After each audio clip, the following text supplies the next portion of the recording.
which will make a significant difference if in the final results. We therefore decline to take ownership of the said results because the aggregation resulted in a total exceeding the percentage of 100, which cast doubt on the accuracy of the source of the figures tallied, and when we demanded that we verify our record, the chairman declined, overruled us, and insisted on declaring and announcing the said results. That, number 2, contrary to the Constitution and legislation, the results declared and announced did not indicate the total number of registered voters, the total number of votes cast, or the number of rejected votes, if any. In this regard, the results announced by Mr. Chebukati lacked a critical ingredient, namely the total number of valid votes cast to support the percentages scored by the 4 candidates. Unless demonstrated otherwise, we all know that the percentage is essentially a fraction of a whole number. Hence, if, for example, the 7.17 million valid votes cast in favor of the winning candidate, as declared and announced by Mr. Chebukati, translates to 50.49%, then it was 50.49 of what? Further, take notice that Mr. Chebukati claimed that Raila Odinga attained 25% of votes in 34 counties, while William Ruto attained 25% in 39 counties. The question is, which figures in the 34 and 39 counties respectively constituted the independent variable to warrant the conclusion of 25% in 34 counties and 25% in the 39 counties for Raila and Ruto respectively?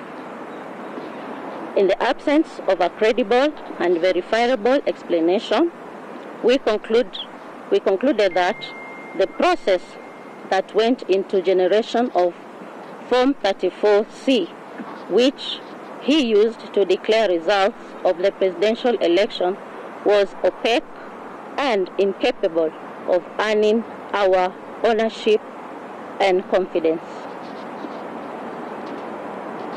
Number 3, guided by the authority of Maina Kiai case, petition number 106 of 2016, as upheld by the Court of Appeal in Civil Appeal number 105 of 2017 and affirmed by the Supreme Court of Kenya, we state categorically that the results of the presidential election held in August 9, 2022, declared and announced by Mr. Wafula Chebukati on August 15, 2022, belonged to himself and do not represent the declaration and announcement by Independent Electoral and Boundaries Commission. The Commission has to process the results before they are declared and announced by the chairperson. For the avoidance of doubt, let me quote the Maina Kiai case. It says, "We reiterate as we conclude that there is no doubt from the architect of the law, we have considered that the people of Kenya did not intend to vest or concentrate such sweeping and boundless powers in one individual, the chairperson of the appellant. The emphasis is that the Commission's chairperson has conducted the election as though he is the National Returning Officer, a non-existent role and his role in declaring results that were not approved by plenary by all 7 commissioners renders the results unconstitutional to the extent that this is his own results as opposed to those of IEBC. In keeping to Article 138(2) of the Constitution, there is no national presidential election in Kenya, but rather the presidential election is held in each constituency. Point number 4, that in contrary to the Constitution and legislation, by the time the chairman declared and announced the final results from certain constituencies had not been announced. This is our statement. We promised you a comprehensive statement, so here we are, and we are going to give it out to the media. Thank you. At what point did you realize that there was a fake? And do you have your figures that are contrary to the ones that were issued by the chairman? Also, why did you raise it? Can we take one by one so that... So can we deal with just 2 questions for the moment, please? Let me answer at what point did we realize the opaqueness? As I said yesterday, we have conducted the election and we did it to the best. We have improved in the processes as IEBC. We have upped the bar. We have considered all the stages and processes that are supposed to be taken care of. But come to the last phase, the tallying phase. As I said yesterday, that at the end, that there was opaqueness. Things were not being shown to the public. You've been there, even at Bomas. And the screens are supposed to show cumulative numbers of the presidential candidates' votes as they garnered as we continued to read the results. Isn't it? The same was not displayed to the public, and the same was not given to the commissioners. Just like the public was not aware, the same, the commissioners were not aware of the cumulative results as the day goes by. So 2 days to the end, it was not given out. So you could not clearly say that we have tallied 10 million, and this 10 million, this is how it is distributed. We have tallied 15, we have tallied 12 million. How is it distributed? The public needed to know. Progressively, the same, the commissioners didn't know. Yes, what was your question? My question was, do you have figures that are different from the ones that were declared by the chairman yesterday? We have figures. How many constituencies have plenary? And then why didn't you flag this issue earlier than bringing it up? Take it. As a commission, we were not, as the Vice Chair has said, we were not doing the tallying. The tallying that was being done by our staff, technical staff, it was not known to the commissioners until the moment around 4:30, when Mr. Chebukati brought the results tabulated in the format. It's not going through plenary. And he did not give us an opportunity to discuss the results. He just said, these are the results of each particular candidate. They have scored this and they have met the constitutional threshold, and therefore he is going to read the results. And he did not allow us to discuss to see whether there were any disparities. So as a commissioners, we did not have other results. Those are the results that we were supposed to have discussed before they are declared in accordance with the legal requirement. So we don't have, and we didn't have, because we are not doing any other results. It is those ones that he was doing. That is simple. So you believe that there would have been a difference from the forms 34B that had been uploaded and ones that Kenyans had already tabulated through the process and the final results? We have given you the statement, and the statement has indicated 100.1%. The rest is for you to decide. We'll give you the statement to go and look at it. Yeah? We do not know the actual numbers, but even if you look at the screen, before the results were announced by Mr. Chebukati, they were required to announce constituencies that have not been announced. There were about 20 or slightly 20, between 20 and 30. We know that because Professor Ngurie was carrying the files to go and announce those results before Mr. Chebukati announces the presidential result. Oh, okay, so sorry, can we hear your question? Just one question. No. We have given her. We have told you that thing. Let me tell you. We are going to take questions. Let me answer. We have said very, very clearly, and I want you to listen, that the final tallying of the results was not brought to the attention of the Commission, so I will not be able to answer that question. It's only Mr. Chebukati who can answer that question for you. I have a question.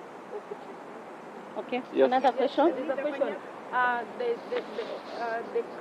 The casted valid voted counts casted from the kids, it did not reflect on the Form 34A. Did you realize that? Let me tell you, we have said what was announced. We are not taking ownership because it was not brought to our attention to look at them, analyze them, process them as it is required, even in the legislation. So I will not be able to answer that. But my question is, if you say you do not know the numbers, and you are not involved in counting, but you participate in the process of announcing the result, someone asks, then what was your role at the moment of counting? Let me answer. Want to take it? Okay, let me explain this. We announced the results from several constituencies, all of us, and all the members of the commission. And once that is done, it was going to the back end. What we are saying that back end was the privacy of Chebukati, not the rest of the commissioners. And it would have required for him to bring that back end analysis to the plenary to discuss and look at the results and evaluate and see what has been done at the back end. That is very simple. So if you want to ask about that back end, then you can check with Mr. Chebukati. But let me expand on that, please. The issue that we have, and I want to make this very clear, with the process, is the involvement of commissioners in making a decision that this is the final product that we are giving to the people of Kenya. If that is not determined by the commissioners, then it remains the duty and the role and the responsibility of only one person. And that is the issue that we had in the boardroom, where these are the final results. That's what he told us. And then we asked, how about some of the issues that the political parties had raised? And he said that, I will deal with that. And he never dealt with that. These issues that political parties were raising from the floor of the tallying center were important and needed not to have been disregarded.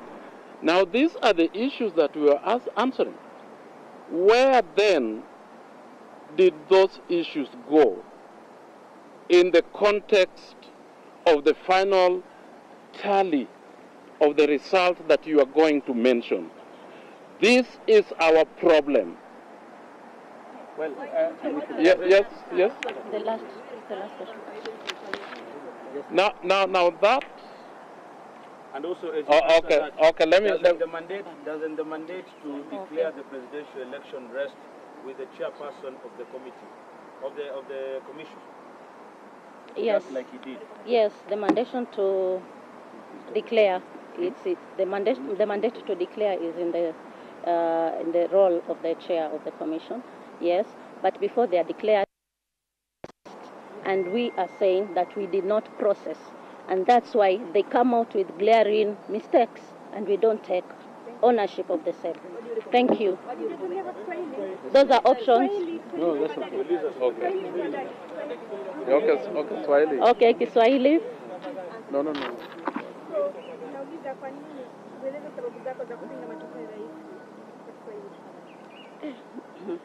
Si nikupatie Naomba kwa Kiswahili.